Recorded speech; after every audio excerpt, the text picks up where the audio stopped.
तर हे कृष्णार्थ नेमकं काय आहे? आंघोळीला गेलेल्या हो, हो, गवळणी आणि त्यांची सगळी वस्त्र लपवून कुठेतरी पळून जायचं किंवा त्यांना मजा बघायची. त्यांना वरून म्हणायचं की असाल त्या अवस्थेत बाहेर या. अरे म्हणजे या सगळ्या गोष्टी. मग काय असेल नेमकं ते? मग या कृष्णार्थामध्ये असे कोणते कोणते प्रश्न आहेत? कृष्णचरित्रामध्ये अशा अनेक गोष्टी आहेत ज्या तत्वतः आपल्याला चुकीच्या वाटतात. माझं खोटारडेपणाचं, माझ्या चोरीचं, म्हणजे ते समर्थन करायला मग मी कृष्णाला म्हणते त्यांनी पण केलं ना, देव पण खोटं बोलला, त्यांनी पॉलिटिक्स केलं, त्यांनी या सगळ्या गोष्टी केल्या, मग मी एखाद्या वेळेस केलं म्हणून कुठे. म्हणजे आपण इतके हिपोक्रॅट्स असतो की सोयीने त्याला कधी देव म्हणतो, कधी चोर म्हणतो. ह्याची उत्तरं तुम्हाला मिळाली, तुम्ही असं म्हणताय, पण ह्याचं काव्य कसं स्फुरलं तुम्हाला? गोकुळ आता गोपिकांचा मेळा जमला ग बाई, कुठे असा गोपनीय बेत ठरला ग बाई, जाऊया ग नाहूया ग आज यमुनेच्या तीरी, चला चला लग बग उचला चला गा घरी. म्हणजे गवळणी चालल्यात आंघोळीला. मग तो कसा असला पाहिजे, तिथे काय असायला पाहिजे? कृष्णार्थ लोकांनी का पाहावं असं तुला वाटतं? अशा कारणे कृष्ण अवतार झाला, जिण्याचा खरा अर्थ सांगून गेला.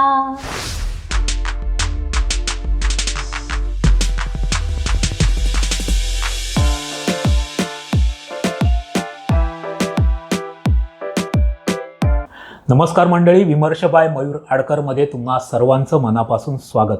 आध्यात्मिक, धार्मिक किंवा आपल्याला माणूस म्हणून घडवणाऱ्या अनेक गोष्टी आपण या यूट्यूबच्या माध्यमातून शोधत असतो. पण आपल्या धर्मामध्ये, हिंदू धर्मामध्ये एक अशी देवता आहे ज्याला आस्तिक पण खूप मानतात आणि नास्तिक पण खूप मानतात. कारण त्यांचे विचार, त्यांची कृती, त्यांच्या लीला आणि त्यांनी सांगितलेलं सार एका धर्मग्रंथाच्या नावाने आपल्यासमोर आलेलं आहे. आणि ते उलगडण्यासाठी अनेक संतांनी खूप परीने प्रयत्न केलेले आहेत. आणि त्या ईश्वराचं, त्या शक्तीचं नाव आहे भगवान श्रीकृष्ण.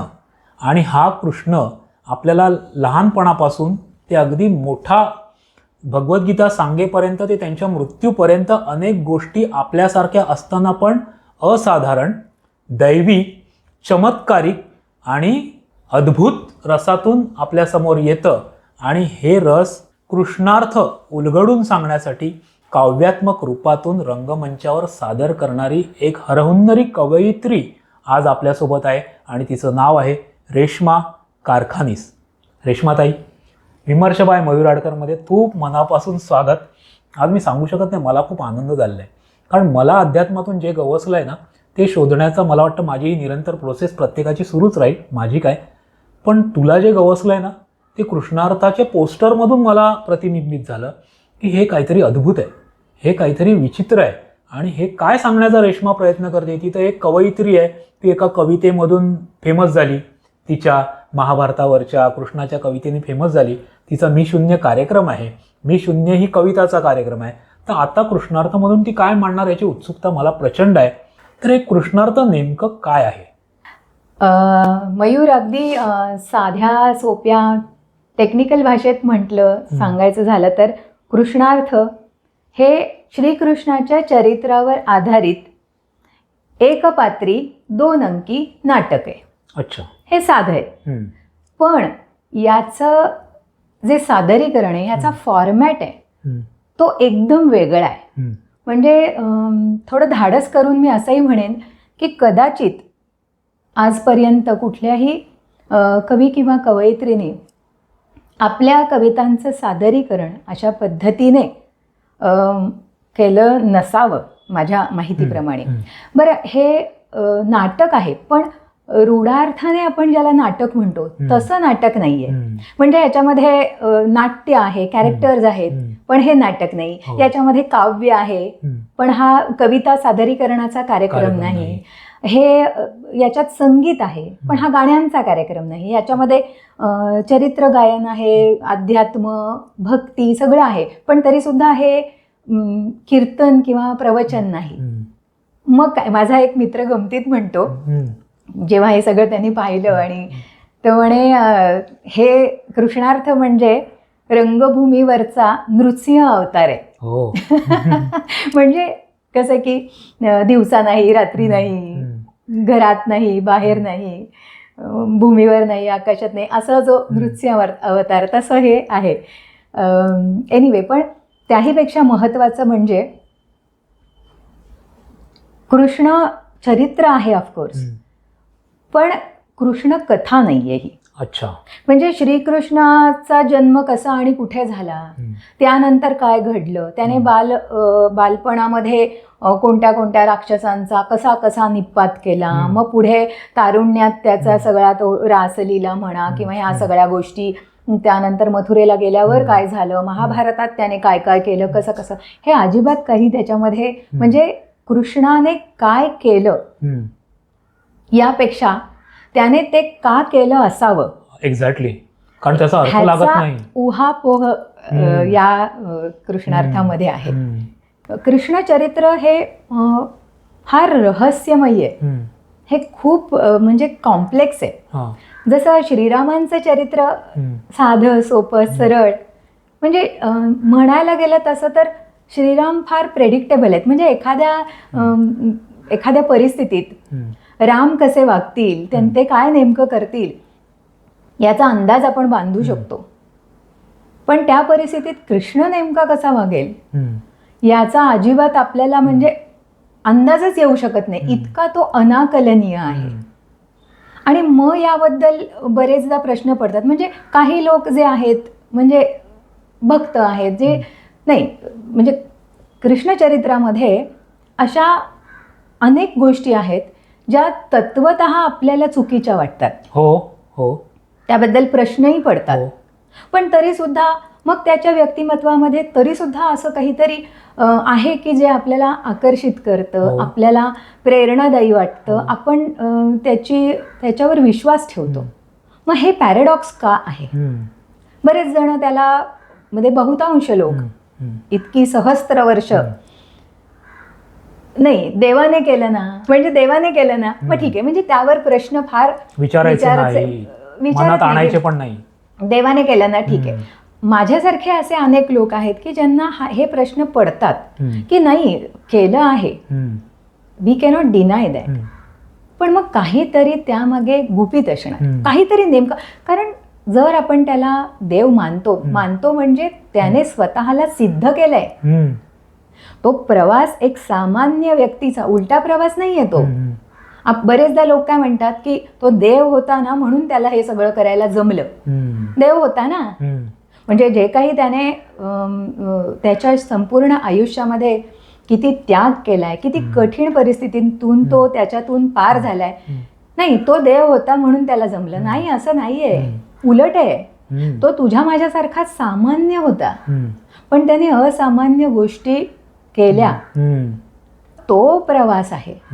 मग जर तो देव आहे आणि जर त्यांनी ह्या अशा काही गोष्टी केल्या ज्या मला पटत नाहीयेत किंवा समहाऊ मी त्याला जस्टिफाय नाही करू शकत, आणि मी तेच म्हणते की तो देव आहे मला पटत नाही असं मुळीच नाहीये, तो देवच आहे, पण तो सामान्य माणूस देवत्वाकडे कसा पोहोचू शकतो असं का त्याच्या पूर्ण चरित्र ते सांगतं श्रीकृष्णाचं. तो देव आहेच, प्रश्नच नाही. मग असे कोणते गुण आहेत त्याच्यात त्याला देवत्वाकडे नेणारे, आणि किती प्रतिकूल परिस्थितीत त्याने सुरुवात केली. इथूनच सुरुवात होते आपल्या कृष्णार्थाची, त्याच्या जन्मापासूनच सुरुवात होते. म्हणजे कृष्णार्थामध्ये आपण सगळे टप्पे त्याच्या पूर्ण आयुष्याचे हाताळलेले आहेत, अगदी त्याच्या जन्मापासून. म्हणून म्हणजे कृष्णार्थ हे कृष्ण चरित्राबद्दल बोलतं. त्याचा जन्म कुठे झाला, कशा परिस्थितीत झाला, हे सगळं आपल्याला माहीत आहे, पण त्यातून मला काय घेण्यासारखं आहे. मग या सगळ्या सांगणाऱ्या म्हणजे जेव्हा हे प्रश्न मला पडायला लागले आणि याची उत्तरं मी कुठेतरी त्याच्याबद्दल कृष्णचरित्राचा अभ्यास करताना, चिंतन करताना मला जे सापडायला लागलं, मग ते जे होतं ते काव्य, संगीत किंवा नाट्य स्वरूपात जे रूपांतरित झालं ते म्हणजे कृष्णार्थ. मंडळी, रेश्माताई आपल्याला या कृष्णार्थाचा अर्थ उलगडून सांगणारच आहे, पण तत्पूर्वी विमर्श बाय मयूर अडकर या चॅनलला लाईक करा, शेअर करा, सबस्क्राईब करा आणि सर्वांना हा फॉरवर्ड करा, जेणेकरून हा चांगला विषय तुमच्या आवडत्या लोकांपर्यंत नक्कीच पोहोचला पाहिजे. त्यामुळे नक्कीच शेअर करा. जन्माची कथाबद्दल तुम्ही बोललात, हो. तर जन्माच्या कथेचं काव्य काय आहे तुमच्या नाटकात? ती एक ओवी आहे. म्हणजे एक छोटंसं मी तुम्हाला सांगते की ज्याला आपण अजन्मा म्हणतो, देव आहे तो. म्हणजे इथे पण कसं आहे बघा की जन्मला अजन्मा सगुण साकार घेतला आकार प्रकाशाने. हो. अशी म्हणजे त्या अर्थी आणि कुठे ती घेऊन जाते. म्हणजे तो जो त्याचा जन्म तुरुंगात झालेला आहे आणि इथेच पुन्हा एक गोष्ट सिद्ध होते. आपण म्हणतो ना की मी देवाला प्रिय व्हावं. म्हणजे मी तरी असं मानते की देवाचं कोणी लाडकं दोडकं नसतं. न्याय म्हणजे देव. तू फार माझा लाडका आहेस म्हणून मी तुझ्यासाठी काहीतरी वेगळं हे करीन असं नाही. देवाच्या हिशोबात म्हणजे त्याचा हिशोब परफेक्ट आहे. आणि दुसरी गंमत म्हणजे इथेच दिसतं बघा की जो त्या परमेश्वराच्या अधिक जवळ आहे त्याला सगळ्यात जास्त त्रास आहे, त्याला सगळ्यात जास्त कष्ट आहेत. आता त्याचे आई वडीलच बघा ना, किती त्यांनी म्हणजे एक आपला बाळ म्हणजे बाळ जन्मण्यासाठी त्या फक्त परिस्थितीत नाही तर अनेक वर्षांपासून त्यांनी दुःख भोगलेलं आहे. प्रचंड. आणि काय प्रमाणात दुःख असेल ते म्हणजे आपण विचारच करू शकत नाही, इमॅजिन करू शकत नाही त्यांचं दुःख. कधीतरी मला तर वाटतं प्रत्येकाने त्या कॅरेक्टरमध्ये एकदा जावं, तिथे त्या ठिकाणी त्या देवकीच्या ठिकाणी एखाद्या स्त्रीने थांबून बघावं, विचारही करवणार नाही. प्रत्येक बाळ कोणीतरी आपल्या डोळ्यासमोर घेऊन जाते आणि मारून टाकते जन्मलेलं. पण तरी सुद्धा नाही, जे काही ज्याला आपण आकाशवाणी म्हणू किंवा काही म्हणजे त्याला खूप सायंटिफिक वेगवेगळे आयाम असू शकतात, त्याकडे आपण बघू शकतो. पण मनातून एक आशा होती की आपल्या म्हणजे नाही, आपल्याला तो जो आपला जो 8वा पुत्र आहे त्याला जन्म देणं भागच आहे. आणि त्यासाठी म्हणजे त्रासातून कष्टातून किती म्हणजे त्यांनी हे केलं असेल. आणि आपण सगळे काय करतो, ब्लेम गेम किंवा एक म्हणतो ना की हे मलाच का दुःख, मलाच का कष्ट. मग हे सगळं उलगडणाऱ्या आता जसं ही एक कविता आहे किंवा सुरुवातच एक त्याची श्रीकृष्णाच्या म्हणजे त्या कृष्णार्थाची सुरुवातच कवितेने होते. अशा कारणे कृष्ण अवतार झाला, जिण्याचा खरा अर्थ सांगून गेला, कृतीतून तो देत गेला प्रचिती, कळाली कुणाला खरी कृष्ण नीती. क्या बात आहे. आपण त्याचं चरित्र वाचतो, भगवद्गीतेची पारायण करतो, महाभारत वाचतो, अनेकांना, पण काहीतरी वेगळं सांगायचं आहे ह्याला. मग आता समजा लहानपणीच्या खोड्या आपण त्यांच्या बघितल्या, दही चोरणं असेल. हो, चोरी तर त्यांनी म्हणजे आपण माखन चोर आणि म्हणतो आणि सगळं त्याला, आणि बाहेर जाऊन मटकी फोडणं असं आपण जे पाहिलंय सिरियल्स सिनेमांमधून. त्यानंतर नदीवर आंघोळ करणाऱ्या यांचे कपडे पळवणं असेल, तर हे तर आता सध्याच्या विकृती आहे ती. हो, विकृती आहे. म्हणजे एखादा म्हणजे मुली आंघोळ करतात नदीवर निर्वस्त्र, आणि एखादा मुलगा किंवा कोणी तिथे जाऊन उगाच उभा आहे आणि त्यांचं बघत उभा राहिलाय, थोड्यात काय त्याच्या मनात आलं, त्याने ती सगळी वस्त्र चोरली आणि जाऊन झाडावर लपला. अशा व्यक्तीला काय करू आपण, काय म्हणजे विकृती. हा म्हणजे एक्झॅक्टली. पण तरी हे कृष्णाने केलं. मग त्याचं चरित्र तरी सुद्धा तो भगवान आहे, पुरुषोत्तम. मग त्याचा उलगडा तुम्ही कसा केलाय? सगळ्याचा उलगडा मी केलाय. म्हणजे मला जमेल तसा, मला जमेल तसा म्हणण्यापेक्षा मी तुम्हाला एक सांगेन की मला जे प्रश्न पडत होते, लहानपणापासूनच प्रश्न पडत असे. मला माझ्या घरामध्ये कृष्ण भक्ती, अच्छा, अर्थात मी नाही, माझे बाबा आणि माझ्याकडे हे पिढीजात आले. माझे आजोबा किंवा रादर माझे पणजोबा सुद्धा, आमच्या घरात श्रीकृष्ण, प्रत्येक घराचं एक आराध्य असतं. म्हणजे कुठे गणपतीची पूजा होते, कुठे शंकराची पूजा होते, देवीची पूजा. आमच्या घरी कृष्णाची पूजा होते. माझ्या गावाला, माझ्या आजोळी म्हणा, सगळीकडे. त्यावेळेस ना मग कृष्णकथा कोणी सांगायचं, काही करायचं. इव्हन आपल्या त्यावेळेच्या DD वरती नाटक असायचं.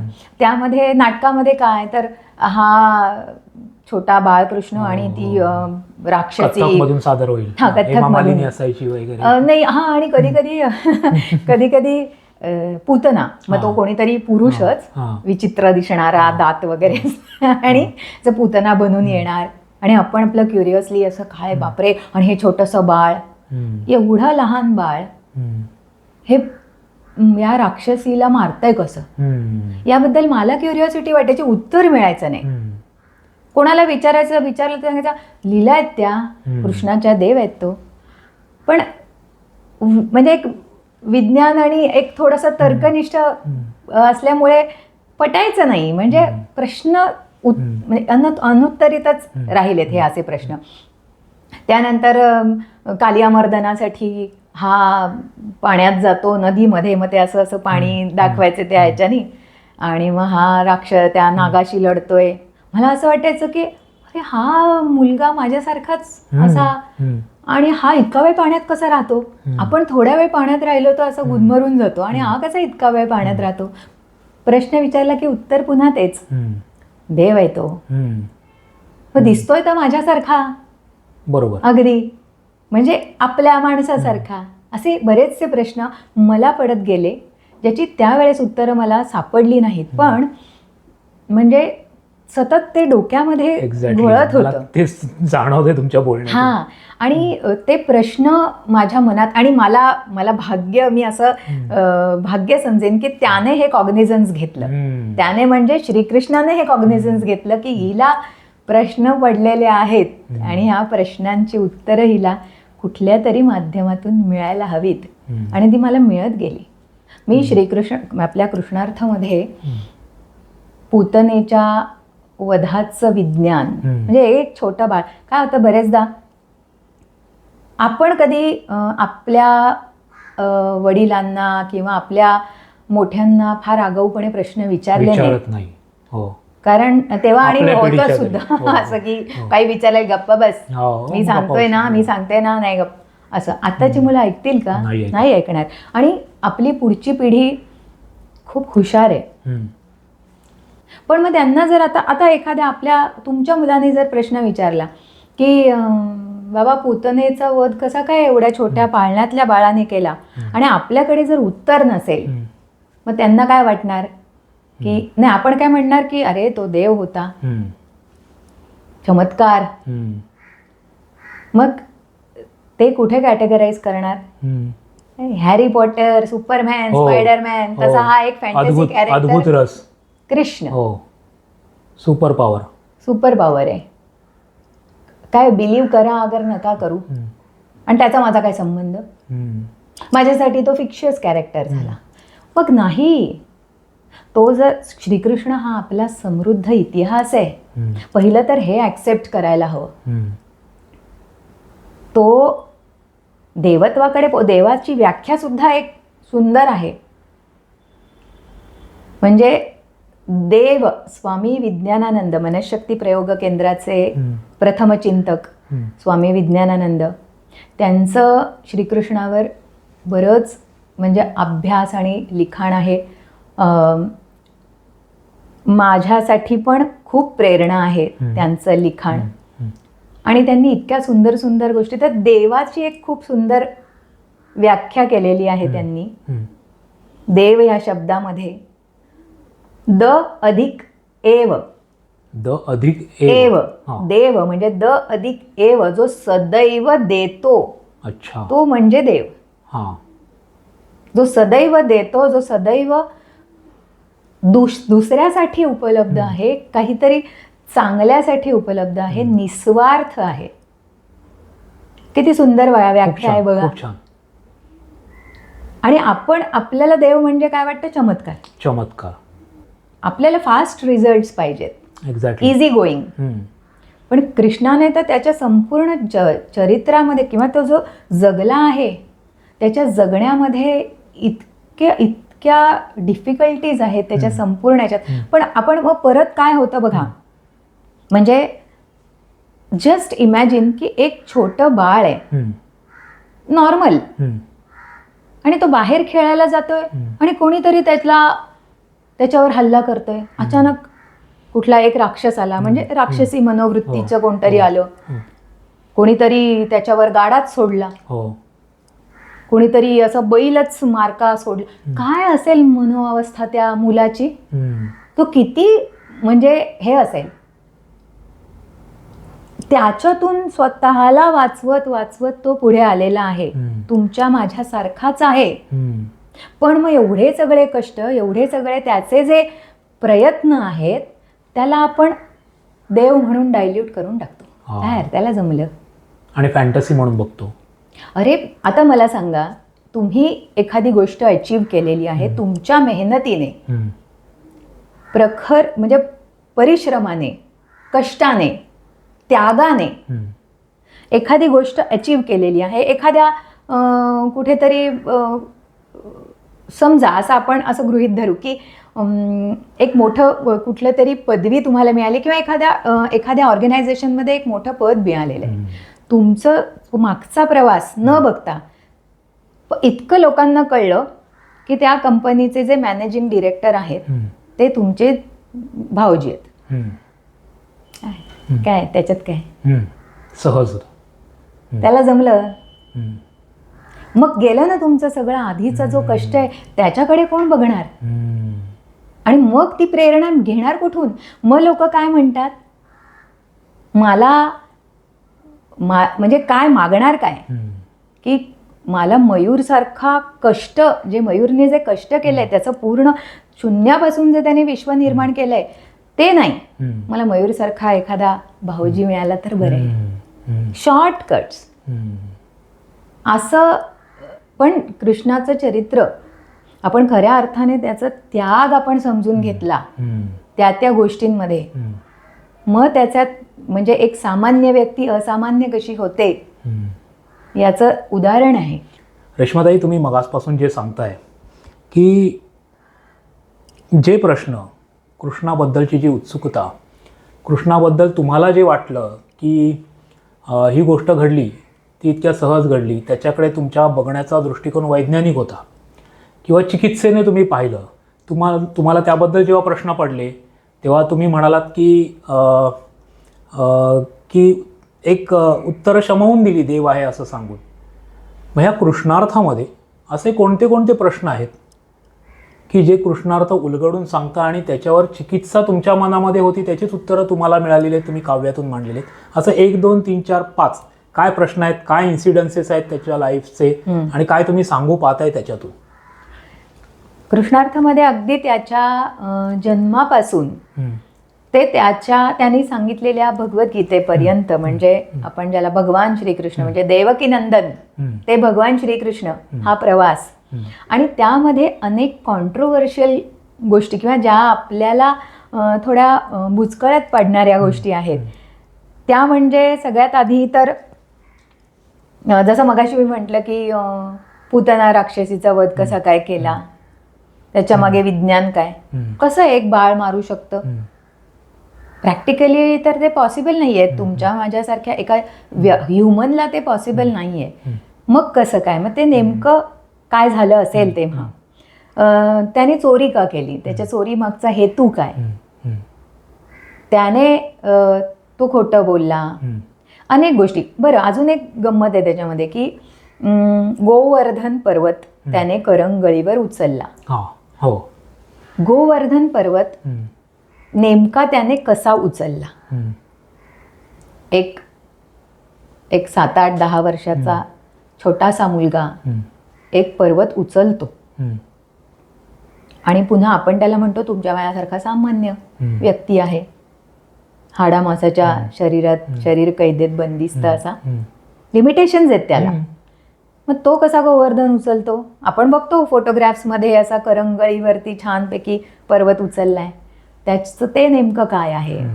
त्यानंतर जसं मघाशी आपलं बोलणं झालं की एक गवळणीचा जो रास लिहिला आहे किंवा आंघोळीला गेलेल्या गवळणी आणि त्यांची सगळी वस्त्र लपवून कुठेतरी पळून जायचं किंवा त्यांना मजा बघायची, त्यांना वरून म्हणायचं की असाल त्या अवस्थेत बाहेर या. अरे म्हणजे ह्या सगळ्या गोष्टी. मग काय असेल नेमकं ते, त्याच्या मागे कोणता हेतू असेल. अशा बऱ्याच गोष्टी. त्याला रणछोड म्हटलंय. आपण पूजा करतो त्याची, रणछोड म्हणून. काही ठिकाणी ते नाव कौतुकाने पण ठेवलं जातं आणि रणछोडदास म्हणजे काय म्हणू आपण, भित्रेपणाचं लक्षण, पळपुटा. रणछोड म्हणजे काय, आवडेल का आपल्याला. आपण कितीतरी वेळा विचार करू अरे नाही मागे हटायचं छे. मग त्याने हे कसं का केलं असेल. त्याला धूर्त राजकारणी म्हटलंय. त्याने इतकी कारस्थानं केली आहेत, प्रचंड कारस्थानं केलेली आहेत. मग त्यावेळेस आपण काय म्हणतो, डिप्लोमसी वापरतो तेव्हा की नाही तेव्हा ते चालेल. पण मग आणि बरेचदा काय होतं, सोयीने माणसं वागत असतात.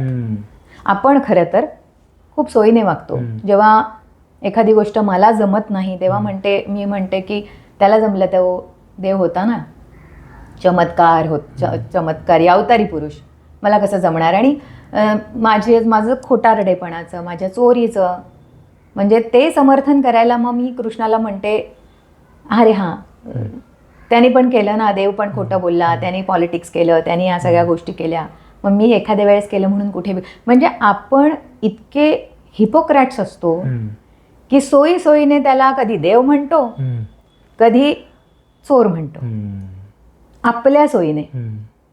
पण त्याला हे अभिप्रेत आहे का, त्याला काय सांगायचंय.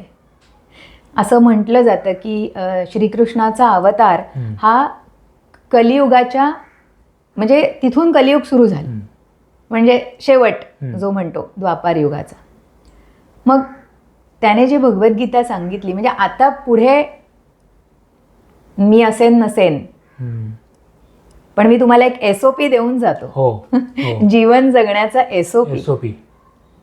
वेळ मी जे करून दाखवतोय त्याचा एकदा तुम्ही विचार करा, त्याकडे अभ्यासू दृष्टीने बघा, तुम्हाला नक्की मार्ग मिळेल की मी जर श्रीकृष्ण या परिस्थितीत असते त्यावेळेस म्हणजे त्यांनी काय केलं असतं.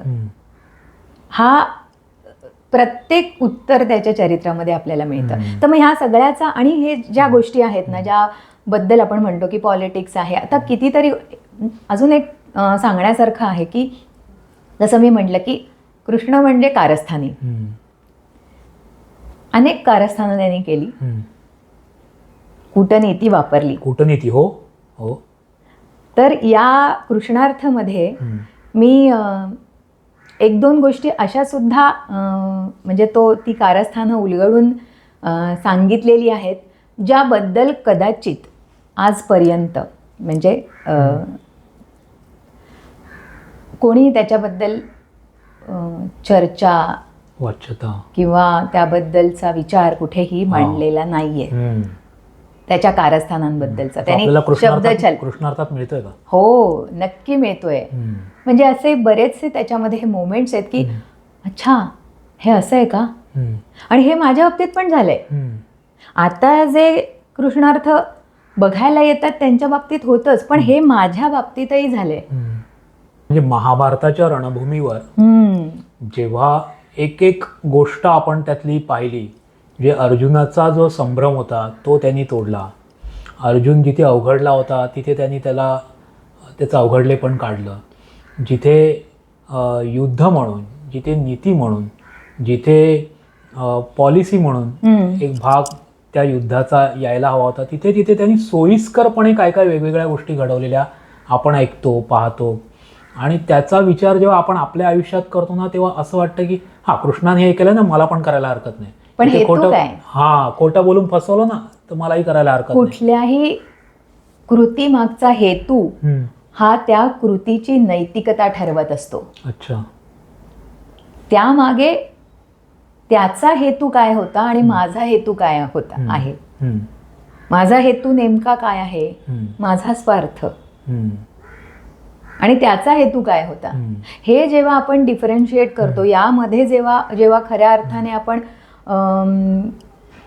खूप निरीक्षणाने बघतो, तेव्हा आपल्याला कळतं की तेव्हा आपल्याला आत्मपरीक्षण होतं की नाही, हे मी करणं योग्य आहे की नाही. पुन्हा एकदा मला तसं तर खोटंही बोललाय तो, किती खोटं बोललाय. आपण काय होतं, फार सोयीस्करपणे सत्यवादी बनत असतो.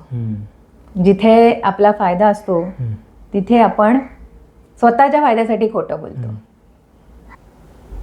इथे आपल्याला कृष्णाने कधी काय केलं असेल आणि का तो खोटं बोलला असेल, किंवा का त्यांनी चोरी केली असेल, का त्यांनी पॉलिटिक्स केलं असेल, हे आपल्याला आपोआप उलगडत जातं. प्रश्न तर तयार करा, मनामध्ये प्रश्न तर येऊ दे, तो आहे उत्तर द्यायला. इंग्लिशमध्ये एक म्हण आहे, when the student is ready the teacher arrives. Yes. पण त्यासाठी पहिले आपण तर एक विद्यार्थी म्हणून तयार होऊ दे, मग तो येणारच उत्तर द्यायला. तुम्हाला हे कृष्णार्थ करताना हे जे प्रश्न पडले, याच्या आपण आत्ताच्या भाषेत म्हणून या कॉन्ट्रावर्सीज आहेत, त्याच्याबद्दलचे प्रश्न आहेत तुम्ही असे म्हणता, त्याची उत्तरं शोधण्यासाठी तुम्ही प्रयत्न केला आणि ती उत्तरं काव्याच्या रूपात तुम्ही मांडून हे कृष्णार्थ आज रंगमंचावर तुम्ही सादर करताय. ह्याची उत्तरं तुम्हाला मिळाली, तुम्ही असं म्हणताय, पण ह्याचं काव्य कसं स्फुरलं तुम्हाला? काव्य आणि ते सगळं काव्यात्मक आहे एवढं सगळं, तर त्याच्यातून फक्त कृष्ण पोर्ट्रे होतोय की वेगवेगळे कॅरेक्टर्स पण तुम्ही प्ले करताय? वेगवेगळे कॅरेक्टर्स. आधी काव्य कशी सुचली? तर काव्य कशी सुचली ही एक वेगळीच गंमत आहे. म्हणजे माझा आणि कवितेचा तसा काहीच संबंध कधीच नव्हता. माझं शिक्षण इंग्लिश मीडियममध्ये झालं, शालेय शिक्षण, मग कॉलेज, मग कॉमर्स आणि मग व्यवसाय. त्यामुळे मराठी त्या अर्थी म्हणजे साहित्य, लेखन सोडा, वाचनही नाही म्हणजे कधीच नव्हतं. अर्थात माझ्यासारखे अनेक लाखो लोक असतील ज्यांना काय घेणं देणं नाही, कविता काय आणि कादंबऱ्या काय आणि काय, असंही माझी अवस्था होती. पण एखादं मिरॅकल व्हावं, म्हणजे अर्थात मिरॅकल असं काही नसतं, मी चमत्कारांना मानत नाही, पण आपल्याला त्याचं काही उलगडत नाही, काय नेमकं कसं झालं असेल, असं एखादी गोष्ट घडते. तशी माझ्या आयुष्यात घडली. अर्थात मी ध्यान करत असे, मला ध्यानाची खूप आवड अजूनही, म्हणजे मी करतेच ध्यान. तर ध्यानावस्थेत असताना मला अनेक वेगवेगळे अनुभव येतात. म्हणजे बरेच ध्यानात म्हणजे जे ध्यान करतात, ज्यांची बैठक चांगली असते, त्यांना अनुभव येतात. तर मला असे यायचे. आणि एकदा मी ध्यानावस्थेत असताना मला एक विलक्षण अनुभव आला. तो मी माझ्या पुस्तकामध्ये मांडलेलाच आहे. मी शून्य, जे माझा काव्यसंग्रह आहे तो एक हे. आणि मी अर्थात तो अनुभव आला, मी ध्यानावस्थेतून बाहेर आले, मला खूप छान आनंद वाटला. अर्थात एक वेगळाच तो आनंद असतो, परमानंद असतो तो. तर त्यानंतर मी माझं काम करत होते आणि अचानक मला 2-3 ओळी स्फुरायला लागल्या. आणि काय, मी कधी ऐकलेलं नव्हतं, वाचलेलं नव्हतं, कधी कुठे पाहिलेलं, म्हणजे मी म्हटलं हे काय मी नेमकी गुणगुणते आहे. म्हणून मी एक डायरी घेतली आणि त्या सुचलेल्या 2-3 ओळी लिहायला लागले. जसं जशा मी त्या ओळी लिहित होते तशा पुढच्या ओळी मला स्फुरत होत्या. As if somebody is dictating me, कोणीतरी मला सांगतंय आणि मी उतरवून घेते. इतक्या पटकन, इतक्या स्पीडी, त्या पटकन मी त्या सगळ्या ओळी लिहून घेतल्या. आणि ती कविता होती संपूर्ण. एका वेगळ्याच ट्रान्समध्ये कदाचित मी असेन, कारण कुठून आला विषय, काय झालं मला काही माहिती नाही. आणि प्रॉपर वृत्तबद्ध कविता, संपूर्ण 1 कविता. आजही माझ्याकडे ते स्क्रिप्ट आहे. त्यामध्ये काही करेक्शन्स नाही, काही विचार करायला की मी असं म्हणू का, असं लिहू का, हे शब्द वापरू का, ते अजिबात नाही. अशी ती कविता झाली. मीच त्रयस्थासारखी वाचायला लागले की मी हे काय लिहिलं, कारण संबंध असा फार वाचनाचा, लेखनाचा, मराठी बोलण्यापुरतं फक्त. आणि मुंबईची मराठी तर तुला माहितीच आहे. म्हणजे तू इथे चुकते आहेस, हा उच्चार तुझा चुकतो आहे, हा शब्द हे सांगणारे लोक पण खूप कमी मिळतील इकडे. आणि माझं तर सगळं कॉस्मोपॉलिटन क्राऊडमध्येच माझा सगळा पूर्ण उठबस होती. त्यामुळे असे शब्द आणि अशी कविता मी लिहिणं हे माझ्यासाठी आश्चर्य होतं. पण ते तिथे थांबलं नाही, ते होतच गेलं. रोज विषय कुठून यायचे, काय, काही मला काहीच कळायचं नाही. मी आपलं माझं काम करते, मध्येच डेकोरेशन, जसं तू मगाशी म्हणालास तसं माझं वेडिंग डेकोरेशनचं आणि इव्हेंट्सचं काम आहे. मी इकडे वर्कर्सची बोलते, अरे ऐसा करो वैसा करो, ये उठाव वो उठाव असं म्हणते, आणि इकडे डायरी घेऊन कविता लिहिते. इतकं ते मेस्मरायझिंग होतं सगळं. तो मी आठवते ना, मला नेमकं त्यातलं काही हे नाही. हे लोक जेव्हा असं स्फुरतं जे नाही आहे आपल्यात आणि ते स्फुरतं, तेव्हा त्याला म्हणतात ईश्वरी आदेश आहे, ईश्वरी अंश आहे. तर तुम्हाला आदेश म्हणजे काय, तुम्हाला डायरेक्टली काव्य उतरवायचं फक्त काम फिजिकली झालंय असं तुमच्या बोलण्यातून मला जाणवत आहे. हो, म्हणून तर मी आणि तुम्ही इंग्रजीतून शिकलात आणि ओवी आणि छंदबद्ध हे भाषा तुम्ही वापरताय, म्हणजे मराठी हे शिकलेल्या लोकांनाही आता छंदबद्ध काय असतात, वृत्त काय असतात हे माहीत नाही. हे कसं म्हणजे. आणि दुसरी एक गंमत मयूर, मला वृत्तांची नावं माहिती नाही. म्हणजे तू जर म्हणालास ना, ताई या वृत्ताचं नाव आहे दगड, तर मी म्हणेन पण की कदाचित हो का रे दगड, बघायला लागेल मला. म्हणजे खरंच मी सांगते, पण मला नाही माहिती. आत्ता मी ते अभ्यास करायला लागले, करायलाच पाहिजे.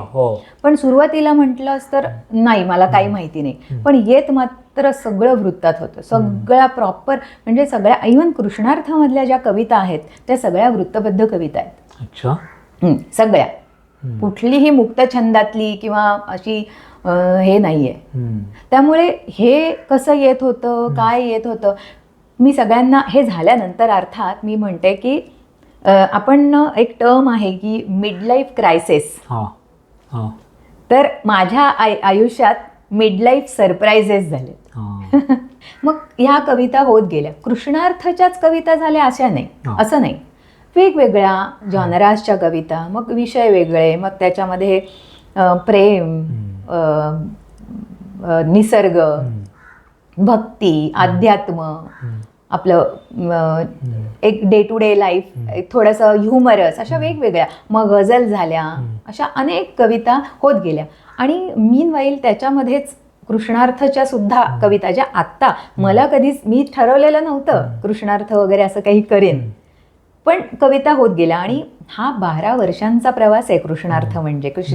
या कार्यक्रमाची पहिली कविता, रादर म्हणजे या 18 कवितांमधली एखादी कविता, ती 2013 साली झालेली आहे. अच्छा. पण काय माहिती नाही, पण मी थोडंसं संयम बाळगला आणि मला असं वाटलं की नाही, हे मी कधी, इतरही माझे कार्यक्रम होत असतात, माझा मी शून्य आहे, एखाद दुसरी कविता सोडल्यास मी त्या कविता कधी रंगमंचावर सादर नाही केल्या. मला असं नेहमी वाटायचं की याचं काहीतरी छान होईल, काय ते माहिती नाही. मला मोह मला कधी झालाच नाही की अरे ही फार छान झाली आहे बरं का कविता, आणि आपण ही आज मंचावर सादर करू किंवा फेसबुकवर आपण पोस्ट करूया, असं नाही झालं. पण त्या हळूहळू जसे जसे प्रश्न, एखादा आपण म्हणतो ना की बीज पेरून ठेवलं की त्याचं काहीतरी उगवणारच, ते कधी उगवेल माहिती नाही, आपण पेरून ठेवायचं. तसे हे प्रश्न पेरून ठेवलेले मनामध्ये लहानपणापासून, अशी एक एक एक कविता होत गेली. आता मी त्या प्रश्नाला जोडून जो प्रश्न विचारला होता, ह्याच्यात कोणते कोणते कॅरेक्टर्स आहेत आणि तुम्ही ते प्ले करताय का? हो, नक्कीच. एकपात्री कार्यक्रम, एकपात्री आहे. हो हो, बरोबर आहे. आणि कॅरेक्टर्स आहेत ते, म्हणजे ज्यावेळेस आता कविता लिहून झाल्या, त्याबद्दलचं निरूपण किंवा त्याबद्दलचं विश्लेषणही लिहून झालं, पण नेमका हा मांडावा कसा कार्यक्रम हे मला काही केल्या सुचत नव्हतं. त्या सुद्धा ते लिहून झालेल्याला सुद्धा 2 वर्ष झाली. पण तेव्हा मी शून्य सुरू होतो तुमचा कार्यक्रम. हो, मी शून्य तरी आजही पण तुम्हाला हा सुरू आहे. प्रश्न होता की हा कसा मांडायचा. हां, येस. त्याचं कारण असं की मला तर मी शून्य हा माझ्याच कविता, माझीच गाणी आणि असा प्रॉपर बैठा कार्यक्रम, वाद्यवृंदासारखा. आता यामध्ये काय होतं, कृष्णार्थच्या ह्याच्यामध्ये पुन्हा आहे ना, मला थोडा फॉर्मॅट तो वेगळा हवा होता. कारण आपला हेतू काय की जो कृष्णाचा अर्थ मला उमगला जाणवला आहे, कदाचित तो आपल्या तरुणाईला आवडू शकतो. तरुणाईला त्याचा फॉर्मॅट आवडू शकतो. हा फॉर्मॅट, त्यातून ह्या कविता आवडू शकतात. एक्झॅक्टली. म्हणजे त्यांना याच्याबद्दल जर कळलं तर कदाचित श्रीकृष्णाबद्दलची ओढ अधिक वाढेल. काय होतं, आपल्याला जर आपल्या तरुण पिढीच्या हातात भगवद्गीता बघायची असेल तर आधी भगवद्गीता सांगणाऱ्या भगवान श्रीकृष्णावरती त्यांचा विश्वास बसला पाहिजे. आणि ते बसण्यासाठी मग त्यांच्या मनात पडलेल्या प्रश्नांची उत्तरं त्यांना सापडली पाहिजेत. मग जेवढी माझी कुवत आहे, जेवढं माझं केपेबिलिटी आहे आणि त्याच्यातून मला जे मिळालं ते मी देण्याचा प्रयत्न करते. पण मुलं येतील का? तरुणाईनी प्रवचन, कीर्तन चांगलेच असतात, कथा उत्तम असते, पण मला सांग मयूर, अशा किती कथांना तरुणाई बसते? नाही बसत ना. आणि आता काय झालंय, तुम्ही ज्यांची नावं घेते ना, कीर्तन, प्रवचन किंवा असं जे काही चालतंय, तो एकतर रिटायर्ड झालेल्या लोकांचा, जुन्या लोकांचा एक ट्रेंड आहे किंवा त्यांच्यासाठी आहे अशी एक भावना असते. तरुण मुलं फार त्याला कमी जातात. आणि झालंय काय, ते सादर करणारे लोक पण आता स्टँडअप कॉमेडियनप्रमाणे काम करायला लागले. त्यामुळे त्याची पण चिकित्सा वेगळ्या अँगलने किंवा वेगळ्या अनुषंगाने व्हायला लागली. त्यामुळे ना, असं आपल्या धर्माच्या खूप चांगल्या गोष्टी चुकीच्या माणसांकडून सादर झाल्याने असं मी म्हणतोय, किंवा त्याचं प्रॉपर प्लॅटफॉर्म किंवा त्याचा फायदा घेऊन काहीतरी पैसे कमावणारे असे जे लोक तयार आहेत, त्यामुळे हे बदनाम आहे. लोकांना आपल्या इथे माझं जे आकलन आहे, आयुष्याच्या प्रत्येकाला आयुष्याच्या प्रत्येक टप्प्यावर स्वतःचं मन आणि चित्त स्थिर करण्यासाठीचे प्रयत्न करावे लागत आहेत. आणि या कोरोनानंतर ती वेळ त्यांच्यावर खूप लवकर आलेली आहे. त्यामुळे मला असं वाटतं, जे सकस आपलं आहे, जे सांगून ठेवलेलं आहे, ते तुकाराम महाराजांनी, ज्ञानेश्वर महाराजांनी, नामदेवांनी, अनेक संतांनी वेगवेगळ्या पद्धतीने सांगून झालं आहे.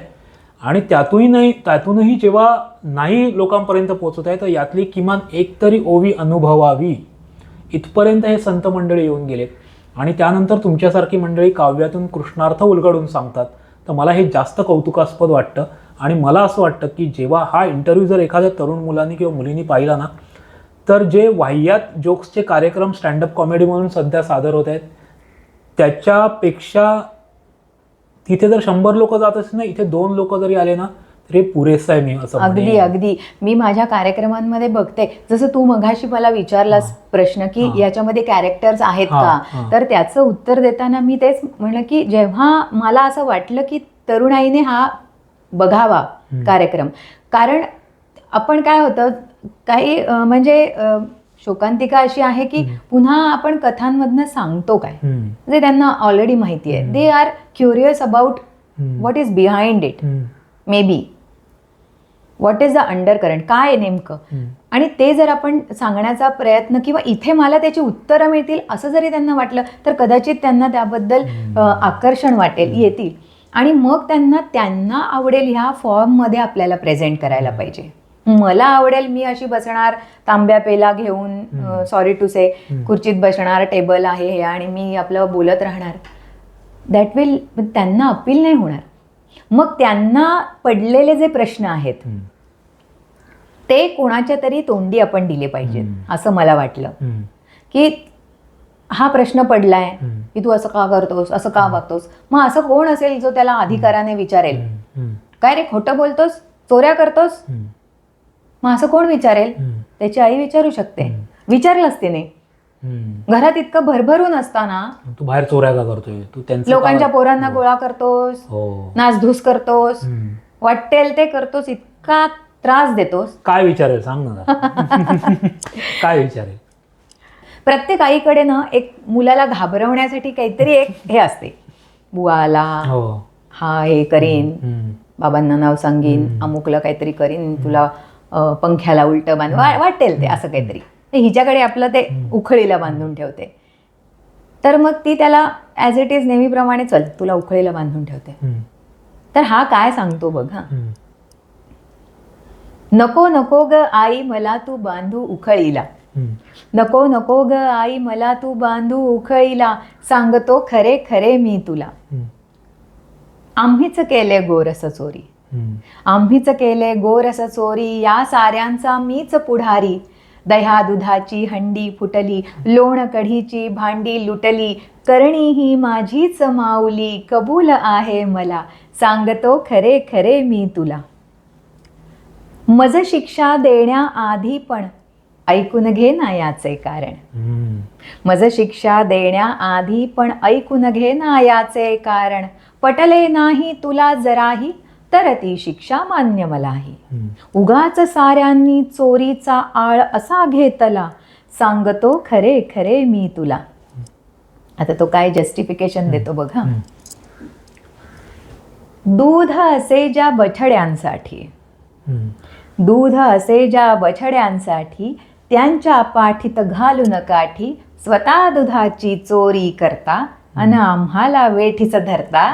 चोरांच्या घरी चोरी हाय तुकाच न्याय मी दिला, सांगतो खरे खरे मी तुला. पुढे तो काय म्हणतो. रांजणे भरोनी गोरस नेता, सारे त्या मथुरेला देता. रांजणे भरोनी गोरस. आता हे बघ, हे कसं रिलेट होत आहे आजच्या काळातही. तू करू शकशील हे रिलेट, की काय आपल्याला नेमका त्याच्यातून अर्थ घ्यायचा आहे. रांजणे भरोनी गोरस नेता, सारे त्या मथुरेला देता. कंस सैन्य ते खाई तुपाशी, गोकुळातले ग्वाल उपाशी. अमान्य आहे आम्हा हा अन्याय नसे चांगला, सांगतो खरे खरे मी तुला. श्रीमंतांनीच खावे लोणी, तर गरिबांना द्यावे कोणी. श्रीमंतांनीच खावे लोणी, तर गरिबांना द्यावे कोणी. तरुणांना जर नसेल पोषण, करतील कैसे समाज रक्षण. अरे वा. आपुल्याच या हलगर्जीने दुष्ट कंस माजला, सांगतो खरे खरे मी तुला. पुढे तो म्हणतो. गोपालांचे असे संगठन, गोपालांचे असे संगठन, बलाढ्य सैन्याचेच प्रयोजन. दूरदृष्टी ही जाणून घे तू, समता हाच खरा तर हेतू. क्या बात आहे. विश्वहितासाठीच आई मी डाव असा साधला, सांगतो खरे खरे मी तुला, सांगतो खरे खरे मी तुला. काय सुंदर तुम्ही शोधून काढलंय. ते जस्टिफिकेशन तुम्ही जे मगासपासून शब्दातून सांगताय ते काव्यातून चांगलं पोहोचतंय. म्हणजे मयूर, कसं आहे की कृष्णाने काय केलं, का केलं, कीप इट असाइड. त्याच्यातून मला काय घेण्यासारखं आहे. यामध्ये तुला एक मी किस्सा सांगेन, फार दुर्लक्षित आणि खूप असा महाभारताच्या युद्धामधला एक किस्सा सांगते, जो मी कृष्णार्थामध्ये घेतलेला नाहीये अर्थात, कारण वेळेअभावी. महाभारताच्या युद्धाच्या वेळेस जेव्हा भीष्म पितामह पडतात किंवा ते हे होतात शरशय्येवर, आणि त्यानंतर द्रोणाचार्य पण त्यांचा पण मृत्यू होतो, आणि सगळं होऊन झाल्यानंतर कर्ण येतो. आता कर्णाच्या रथाचा सारथ्य कोण करणार. तर कर्ण म्हणतो की मला सारथी म्हणून शल्य हवे. म्हणजे शल्य म्हणजे मादरी, म्हणजे पांडवांची आई, म्हणजे नकुल आणि सहदेवाची आई, तिचा हा भाऊ, म्हणजे म्हणायला पांडवांचा मामा. पण काही कारणामुळे, काही लोक म्हणतात कपटामुळे किंवा स्वतःचे काही बेनिफिट्स असतील, काहीतरी रिझन्स असतील, म्हणून ते कौरवांच्या बाजूने गेला. आता हा माद्र देशाचा राजा म्हणायला पाहिजे. तर आता यांना सांगितलं की मला शल्य म्हणून, शल्य रथाचं सारथी म्हणून पाहिजे. तर पहिलं तर त्यांना आवडलंच नाही ते, म्हणजे मी का सारथ्य करायचं. पण कर्ण काय म्हणाले की अर्जुनाचा रथाचा सारथी श्रीकृष्ण आहे, तर त्याच्या तोडीचा असा मला कोणीतरी पाहिजे. आणि दुसरं एक त्याच्या मनामध्ये असं होतं की मी इतकी वर्ष मला असं हिणवलं ना, मग मला एक क्षत्रियच सारथी म्हणून हवा, असं मनात एक पण आहे. आणि शल्यला ते नाही, मान्य नाहीये की मी का सारथ्य करावं म्हणून पहिलं तर तो रागवतोच आणि तो अमान्यच करतो, पण मग त्याला काहीतरी कन्व्हिन्स करून काहीतरी एक त्याची मनधरणी करून शेवटी मग तो तयार होतो सारथ्य करायला. पण तो शल्य काय म्हणतो की मी सारथ्य करेन, पण जे योग्य ते मी बोलत राहणार, जे योग्य ते मी सांगणार, मग मला हे नाही करायचं. मग ठीक आहे, सारथ्य सुद्धा तो करायला लागतो. आणि पण काय होतं, बरेचदा अर्जुनाबद्दल बोलून किंवा त्याच्याबद्दलचं एक त्याचं गुणगान गात किंवा खरं जे काही आहे ते हे करत इथे कर्णाच्या मनोबलाचं खच्चीकरण होत जातं, खच्चीकरण करत जातो तो. आणि मग नंतर जे काही होतं म्हणजे कर्णाच्या रथाचं चाक चिखलात अडकतं, ते कोइन्सिडेंटली असेल, काही मुद्दामून केलेलं नसेल, व्हॉटेवर. मग त्याच्यानंतर कर्ण खाली उतरतो शस्त्र टाकून आणि त्याचा फायदा श्रीकृष्ण घेतो आणि अर्जुनाला सांगतो की तू आता बाण मार आणि ह्याला मारून टाक. पण ह्याकडे जरा आपण थोडं अधिक विचारपूर्वक बघितलं आणि याचा माझ्या जीवनाशी काय संबंध आत्ताच्या, तर एक गोष्ट लक्षात येईल बघा. शल्य या शब्दाचा अर्थ काय सांग? कुठे ते मनामध्ये अडी आहे किंवा राहून सल आहे, गिल्ट आहे, पश्चाताप आहे, असा वेगवेगळे अर्थ याचे. दुःख आहे, गिल्ट आहे, पश्चाताप आहे. आता बरोबर कर्णाच्या रथाचा सारथी कसा? शल्य. म्हणजे कर्णाला कुठलं तरी शल्य होतं, एकतर अनवॉन्टेडनेसचं दुःख असेल, त्याला दुसऱ्याबद्दलचा तिरस्कार असेल, त्याला कदाचित त्याला गिल्टही असेल, आपल्या केपेबिलिटी साठी तेवढं व्हॅल्यू नाही होत आहे असं काही असं वाटेल. किंवा इव्हन असंही पश्चाताप मनामध्ये थोडासा एक गिल्ट पण असेल की त्याला जाणवत असेल की आपण चुकीच्या म्हणजे चुकीच्या ठिकाणी आहोत. आपण जरी दुर्योधनाची बाजू घेतोय पण कदाचित अंतर्मन त्याचं जे आहे ते त्याला कुठेतरी बोचत असेल की कोण खरं आणि कोण म्हणजे कोण बरोबर कोण चुकीचं हे आपल्याला सद्विवेक बुद्धी असते. पण तरी सुद्धा त्याने त्याची म्हणजे काय एक क्लिअर कट ह्याच्यातून काय घेण्यासारखं आहे, तर ज्याच्या रथाचा सारथी त्याचं शल्य असेल त्याचा कर्ण होतो. हो. आणि ज्याच्या रथाचा सारथी श्रीकृष्ण असेल त्याचा अर्जुन होतो. आणि त्याचा अर्थ म्हणजे तो रथ म्हणजे आपलं आयुष्य, मनोरथ. माझ्या मनोरथाचा सारथी कोण असलं पाहिजे? वा. मग मुळात आधी शल्य मला वाटेल असं मी का करावं, पहिली गोष्ट ती. आणि पुन्हा मग जेव्हा आपण कर्मसिद्धांत मानतो, एकतर तुम्ही कुठल्या तरी एका बाजूकडे राहा, एकतर कर्मसिद्धांत माना नाहीतर त्याच्यावर फुली मारा आणि मग काय ते गळे काढत बसा, बोंबलत बसा माझ्यावर असे अन्याय अत्याचार हे ते. दोन्ही बाजू तुम्ही नाही हे करू शकत. मग हे मला घेण्यासारखं आहे. तुम्ही हे सादर करण्यापूर्वी कृष्ण तुम्हाला किती कळला आणि सादर करताना तुम्हाला कृष्ण कळत गेला का? प्रयोगागणिक असे अनुभव आले तुम्हाला? हो, आले. मुळात तर पहिली गोष्ट म्हणजे कृष्ण मला कळलेला नाही. हो. ज्याला आधी पहिलं हे मान्य असतं ना की मला कृष्ण कळला नाही, इथून कृष्ण तत्वाकडे पोहोचण्याचा प्रवास सुरू होतो, पहिली गोष्ट. आणि जो असं म्हणेल म्हणजे ज्याला कृष्ण कळेल ना तो कृष्ण होऊन जाईल, हे माझं म्हणणं आहे. त्यामुळे तो मला कळलेलाच नाही, मी त्याला समजून घेण्याचा प्रयत्न करते आहे, अजूनही करते आहे. आणि प्रत्येक प्रयोगागणिक पण कळतो, काही गोष्टी नंतर पण उलगडल्या जातात. काही एक तर मी जसं तुला म्हटलं की 2 उलगड्या म्हणजे त्या ह्याच्या सुरुवातीच्या महाभारताच्या युद्धाच्या सुरुवातीला त्याने एक शब्दच्छल केला, त्यानंतर अजून एक असं कारस्थान केलं. ते बघायला तुला कार्यक्रमात मजा येईल, त्याची क्युरिओसिटी मी आता हे करत नाही. पण ते सुद्धा मला असं होता झालं, यार अच्छा असं आहे का, ओ असं आहे का. तर अशा होत गेल्या गोष्टी, म्हणजे कळत गेलं. मला सांगा, मगाशी मी तुम्हाला एक प्रश्न विचारला की कोणते कोणते कॅरेक्टर्स तुम्ही केलेले आहेत, तर मला ते कॅरेक्टर सांग. कारण मी तुमचा व्हिडिओ जेव्हा पाहिला, मी तुमचे पोस्टर जेव्हा पाहिले तेव्हा कधीकधी तुम्ही मला कृष्णासारख्या दिसता, कधीकधी राधासारख्या दिसत्या, कधीकधी तुमच्या रूपात मला त्याची आई यशोदामाई दिसते, किंवा कधीकधी मला पिता पण वाटतोय त्याचा, म्हणजे हे तुम्ही काय प्ले करताय? आणि त्याच्यामध्ये एक गंमत आहे की श्रीकृष्ण फार असा दिसत नाही त्याच्यात. हा, कृष्णाचं कॅरेक्टर अगदी क्वचित एखाद दुसऱ्या वेळेस अगदी अनअवॉइडेबल आहे म्हणून करावं लागलं आहे, पण याच्यामध्ये कुठेही मी श्रीकृष्ण असं हे पोर्ट्रे नाही केलंय. तो त्याचा त्यांनी समजावा, जसा त्याला दिसतो, जसा आवडतो तसा त्यांनी बघावा.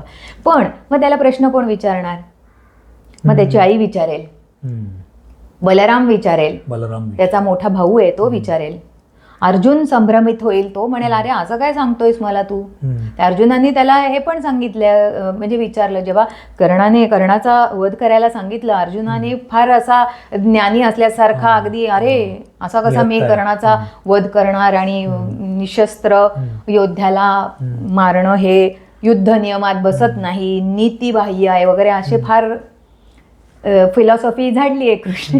एवढी भगवद्गीता ऐकल्यानंतर पण अर्जुन त्याला म्हणतोय की तू अधर्म करायला सांगतोयस. मग असे प्रश्न आपल्या पण मनात येतात ना. सगळ्यात आधी तर लहानपणी माझ्या मनात आलेला प्रश्न म्हणजे, तो सांगतोय ना मी नाही मारत माझ्या भावांना, नको मला हे सगळं, मला राज्य नको, तरी हा का जबरदस्ती करतो, नाही तू मारच. आणि एवढं सगळं त्याला समजवण्यासाठी पूर्ण भगवद्गीता सांगितली. न कळता कंटाळता त्याने विचारलेल्या प्रत्येक प्रश्नाचं उत्तर त्याने दिले. म्हणून मी तेच म्हणते की श्रीकृष्णाने उत्तर देण्याची मोनोपोली काही फक्त अर्जुनाकडे नव्हती. अर्जुनानेच प्रश्न विचारावे आणि त्याने उत्तर, तुम्ही व्हा ना अर्जुन, तुम्ही विचारा ना प्रश्न, तो तुम्हालाही उत्तर देईल. माध्यमं वेगळी असतील, तशाच रूपात तशाच अवतारात येईल असं नाही. एखाद्या अगदी खरंय, आपण नाहीये तिकडे, आपण विचारत नाहीये, विचारा, तो देणार उत्तर. कृष्ण शोधतोय आपण इकडे तिकडे कुठे कुठे. अरे माझीच एक कविता आहे, ती खूप प्रसिद्ध झालेली. हो, तुमची पहिली कविता. पुन्हा एकदा अवतार घे. घ्या ना. ती कविता त्याच्याने मला जी लोकप्रियता मिळाली, आणि मी कृष्णाला गमतीत म्हणते की अरे मला प्रसिद्ध केलंस ते सुद्धा अशी बोलणी खाऊन. कारण त्याच्यामध्ये त्याला मी प्रश्न विचारलेत. कविता अशी आहे, कर्मण्येवाधिकार असते मा फलेषु कदाचन. अनेक वेळा ऐकली तुझी ही गीतेतली वचनं. तुझं काय जातंय सांगायला, इथे आम्हाला लागतंय भोगायला. तुझं काय जातंय सांगायला, इथे आम्हाला लागतंय भोगायला. हो कबूल आहे, तूही भोगत होतास. अरे पण मानव अवतारात असलास तरी शेवटी तू देवच होतास. आम्ही सामान्य माणसं इतकी सहनशक्ती कुठून आणणार. होत असलेले अन्याय केवळ अगतिकतेनं बघत राहणार. त्या कंसानं स्वतःचा जीव वाचावा म्हणून दुसऱ्याची पोरं मारली. त्या कंसानं स्वतःचा जीव वाचावा म्हणून दुसऱ्याची पोरं मारली. ती तुझी भावंड होती म्हणून का तू त्याला लगेच शिक्षा केली. अरे या कलियुगातल्या कंसांपेक्षा तुझा मामा बराच म्हणावा. कुणी पुत्र प्राप्तीच्या हव्यासा पायी का पोटच्या पोरीचा गर्भावस्थेतच जीव घ्यावा. आणखी किती मुली इथे जन्मण्याआधीच मारल्या जाणार. त्या कंसाचा वध केलास, यांना शासन कोण करणार.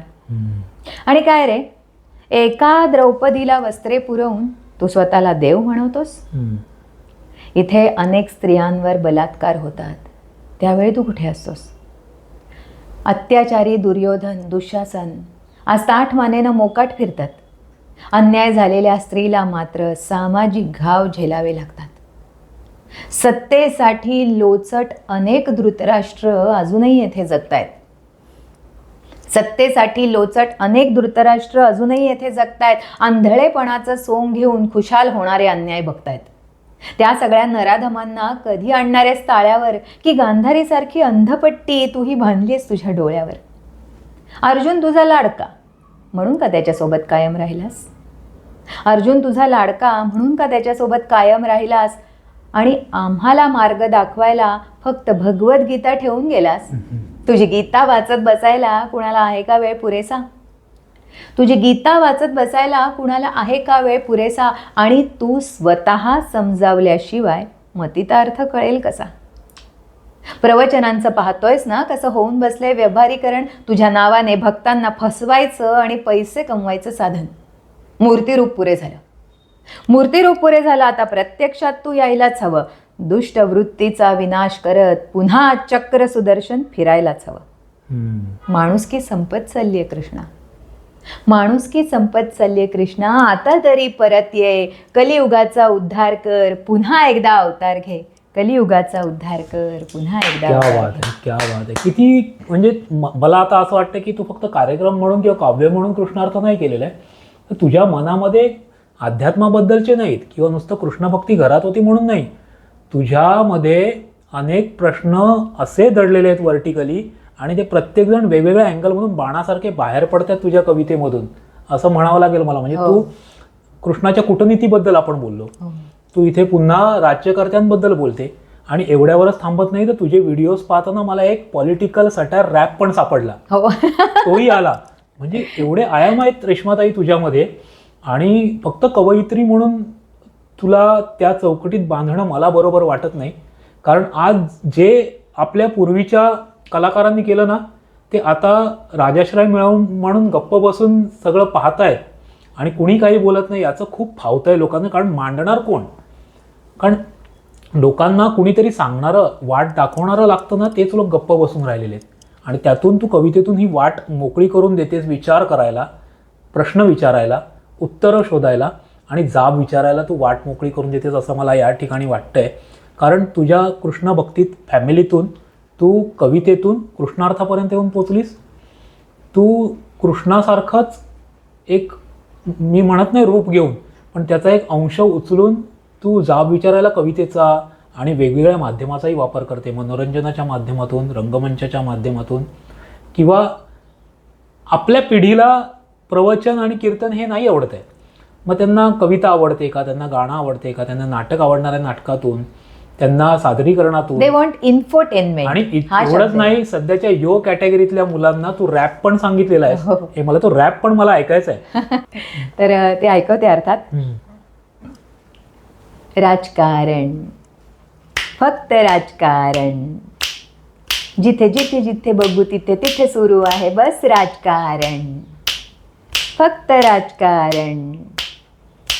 कोण हरलं, कोण जिंकलं, कोण संपलं, कोण टिकलं, तुझे किती माझे किती, गद्दारांची वाटते भीती. अरे अरे साला बघ, पक्ष सोडून गेला बघ. अरे अरे साला बघ, पक्ष सोडून गेला बघ. आमदार खासदार त्याला थोड्या नोटाचार. दाम बोल, दाम बोल, तिकीट घे, काहीन नको कॅश दे. साम दाम दंड भेद मानू नको त्याचा खेद. जीव घे, लढमर, जीव घे, लढमर, सत्तेसाठी काही कर, कोणालाही लागो मिरची, आपल्याला तर पाहिजे खुर्ची. हेच धोरण, आपलं हेच धोरण. राजकारण, फक्त राजकारण. अरे नुसते बघता काय, अरे नुसते बघता काय, खेचा त्यांचे खेचा पाय. देशभक्ती खड्ड्यात गेली, नैतिकतेची लावा बोली, विरोधाची हद्द झाली, सैन्यालाही भोवळ आली. पुरावे द्या, पुरावे द्या, पुरावे द्या, नाही तर माघार घ्या. सर्जिकल स्ट्राईक काय आम्ही इथे मानत नाही. अतिरेकी बित्तिरेकी मारल तर मोजा किती. फोटो बिटो पाडले का, व्हिडिओ बिडिओ काढले का, फोटो बिटो पाडले का, व्हिडिओ काढले का. तुमचा काय भरोसा, विश्वास आम्ही ठेवू कसा. सैनिकाला राहील इथे कोण तारण, बोला सैनिकाला राहील इथे कोण तारण. राजकारण, फक्त राजकारण. मीडियाचंही बरं नाही, नाहीच. मीडियाचंही बरं नाही. इथे कोणी खरं नाही, फेकेल जो माल त्याची करू आम्ही लाल. कारण जनता फुल क्रॅक असते. हो, जनता फुल क्रॅक असते, तिला काही अक्कल नसते. एकच विषय तगळत राहा, महत्वाचं वगळत राहा. क्या बात आहे. चर्चा, चर्चा, फक्त चर्चा, चर्चा, चर्चा, फक्त चर्चा. गरम करत राहा खुर्च्या, वाद विवाद घडवत राहा, त्या लोकांना लढवत राहा. विषय आहे तापलेला, आपल्या पोळ्या भाजत राहा. हातामध्ये ज्याची शेंडी त्याला चांगलाच लूट भेंडी. हातामध्ये ज्याची शेंडी त्याला चांगलाच लूट भेंडी. होत असेल जर घाटा, सत्यालाही मार फाटा. लेखणीला विक येड्या, धंदा जरा शिक येड्या, हंगामा जर देशात तरच पैसे आपल्या खिशात, हेच समीकरण. राजकारण, फक्त राजकारण, जिथे जिथे जिथे बघू तिथे तिथे सुरू आहे बस राजकारण. हे कमॉन, पण पब्लिक काही येडी नाही. एक लक्षात ठेवा, आम्ही देशाचे या नागरिक, शेवटी साला मतांसाठी आमच्याकडेच मागाल भीक. देऊ देऊ नक्की देऊ, भीक नाही मत देऊ, कोण खोटे कोण खरे आम्ही सारे जाणतो रे. भारताचे संविधान त्याचा जो ठेवेल मान, अत्याचार भ्रष्टाचार करेल जो हद्दपार, लोकशाही तगवेल शेतकरी जगवेल, युवा पिढी शिक्षित, देशही सुरक्षित, साऱ्यांना हक्क समान. साऱ्यांना हक्क समान ठेवेल जो याचे भान, देश विकासाचा ध्यास त्याला करू आम्ही पास. गावोगावी प्रगतीचे उजळू दे लाख दिवे, देशाला या नेते नको. खरंच आहे, देशाला या नेते नको, काही सच्चे सेवक हवे. राजकारणाचं नको राजकारण, राजकारणाचं नको राजकारण, इथून पुढे होऊ दे समाजकारण, इथून पुढे होऊ दे समाजकारण. क्या बात आहे, क्या बात आहे. खूप खूप ग्रेट आहेस तू रेश्माताई. म्हणजे फक्त तू कवयित्री म्हणून लोकांसमोर आली आहेस, तू त्यातून मी शून्य मांडलंस, तू त्या शून्यातल्या डोहात उतरली आहेस आणि त्यातून जे आतमध्ये दडलंय ते बाहेर काढून तू लोकांना कृष्णार्थाच्या माध्यमातून, तुझ्या कलेच्या माध्यमातून तू सांगतेस. हे खूप मोठी गोष्ट आहे. मी पुन्हा कृष्णार्थावर येईन. कृष्णार्थ लोकांनी का पाहावं असं तुला वाटतं?